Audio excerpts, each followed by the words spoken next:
ఓం శ్రీమాత్రే నమః. ఓం శ్రీ గురుభ్యో నమః. హరి ఓం. అందరికీ నమస్తే. అందరూ కూడా అమ్మవారి అనుగ్రహంతో అందరము బాగుండాలని మనసారా అమ్మవారిని ప్రార్థిస్తూ ఉన్నారు. ఈ రోజున మన సౌందర్య లహరిలోని 19వ శ్లోకం అయితే నేర్చుకున్నాం. ఈ శ్లోకంలో ఆచార్యులు వారు ఏం చెప్తూ ఉన్నారంటే, కామకళారూపధ్యానం గురించి చెప్పబడింది. ఇది శ్రీ మాదన ప్రయోగం. ఇందులో స్త్రీ వశీకరణానికి సంబంధించిన ఒక ప్రత్యేక ధ్యానాన్ని గురించి అయితే చెప్పి ఉన్నారనమాట. అయితే ఎన్నిసార్లు పారణ చేయాలి, ఎన్ని రోజులు చేయాలి అనేది అయితే విన్నాం. ఇది 45 రోజుల పాటు అయితే జపం చేయాలి. రోజుకి 1200 సార్లు అయితే పారాయణ అయితే చేయాలి. సో శ్లోక పారాయణ ఫలితం ఏంటంటే సకల రాజ రాక్షస మృగ స్త్రీ వశీకరణం అయితే ఫలితం ఉంటుందని చెప్తూ ఉన్నారు. నైవేద్యము పాలు, తేనె, అరటిపండు అమ్మవారికి అయితే నైవేద్యం అయితే పెట్టాలి. ముందుగా శ్లోకం విని ఒక్కొక్క లైన్ అయితే మనము సాధన అయితే చేద్దాం. ముఖం బిందుం కృత్వా ఉచయుగం మధ్యస్థస్య తదదో హరార్ధం ధ్యాయేద్యో అరమహిషితే మన్మత కలాం ససద్య సంక్షోభం నయతి వనితా ఇత్యతి లఘు త్రిలోకీమప్యాశు భ్రమయతి రవీందుస్తనయుగాం. ఇది శ్లోకం అనమాట. ముందుగా మొదటి లైన్ అయితే నేర్చుకున్నాం. ముఖం మాకి ఉకారము, ఉత్తుఖ పక్కన సున్నా. ముఖం. బిందుం ఈజీగా పలికేయచ్చు. బిందుం ఇక్కడ తలకట్లే ఉన్నాయి. బాకి కారము బిందుం. బా కింద ఒత్తు లేదు, తేలిగ్గా పలకండి. బిందుం. కృత్వ కాకి ఉరకారము, తాకి ఆకారము, బావొత్తు. కృత్వా. తర్వాత కుచ్చయుగ కాకి ఉకారం, చ తలకట్టు, యాకు ఉకారము, గ కుచ్చయుగ. తర్వాత మధ్య మాకి తలకట్టు, దాకి ఆకారము, యావత్తు అనమాట. మధ్య స్తస్య సాకి కింద తావత్తు, సాకి ఆకారము. మధ్యస్థస్య అని చదవాలి. మధ్యస్థస్య. తర్వాత తదదో. తదధో దాకి కింద వస్తుంది, దాకి ఓకారం ఉంది. తదదో. లాస్ట్ కి దా వచ్చినప్పుడు గట్టిగా పలకండి. తదధో. ముఖం బిందుం కృత్వా కుచయుగ మధ్యస్థస్య తదదో. తర్వాత రెండోది హరార్థం.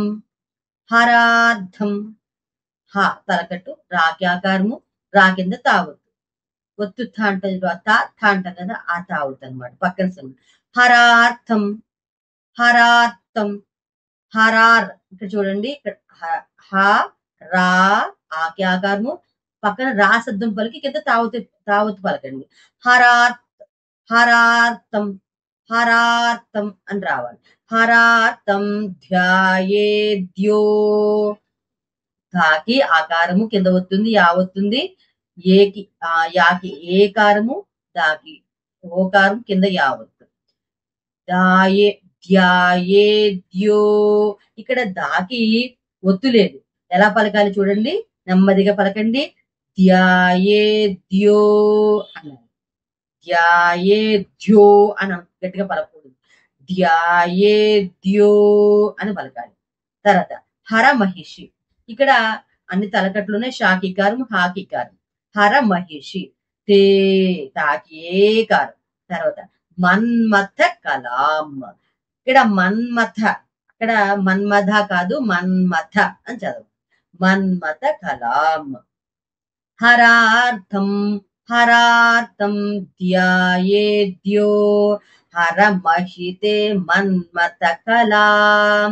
మూడోదే ససద్య సంక్షోభం. స సద్య సాకి తలకట్టు, దాకి ఆవద్దు.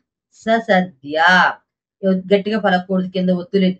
ససద్య పక్కన సంక్షోభం ఉంది కదా, సా కింద సావత్తుంది. ససద్యస్ అని పలకాలి. ఇక్కడ అఘాతం వచ్చింది కాబట్టి ససద్య సంక్షోభం అని రావాలి. కాకి ఓకారము, కింద క్షో క్షాకి ఓకారం. ససద్య సంక్షోభం బా కింద వస్తుంది. ససద్య సంక్షోభం నయతి నయతి తాకి కారము వనిత తాకి ఆకారము ఇత్యతి లఘు ఇత్యతి లఘు ఇక్కడ భూగ లఘు అనే ససద్య సంక్షోభం నయతి వనిత ఇత్యతి లఘు. తర్వాత 4 లైన్ త్రిలోకి తాకి కారము రేపకారము లో కీ త్రిలోకి త్రిలోకి మప్యాషు మా తలకట్టు పాకి ఆకారం కింద యావత్తు షాకి ఉకారం. ఇక్కడ శంకర్లు షా త్రిలోకి మప్యాషు. తర్వాత భ్రమయతి ఇక్కడ బాకి కింద ఒత్తుంది రేపగారు ఉంది.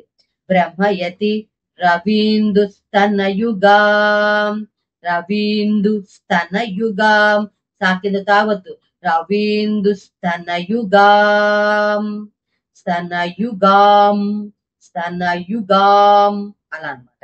మొత్తం లైన్ మొత్తం శ్లోకం అయితే ఒకసారి ప్రాక్టీస్ చేద్దాం. ముఖం బిందుం కృత్వా కుచయుగ మధ్యస్థస్య దదధో హరార్థం హరార్థం ధ్యాయేద్యో హరమహిషితే మన్మత కలాం ససద్య సంక్షోభం నయతి వనితా ఇత్యతి లఘు త్రిలోకీమప్యాశు భ్రమయతి రవీందుస్తనయుగాం. తర్వాత మనము 20వ శ్లోకం గురించి అయితే సాధన అయితే చేద్దాము. అంతవరకు స్వస్తి. ఆ భగవాను అనుగ్రహణ అందరిపైన ఉండాలని కోరుకుంటూ ఉన్నాను. సర్వే జనా సుఖినో సమస్త మంగళాని భవంతు. స్వస్తి. ఓం శ్రీ మాత్రే నమః.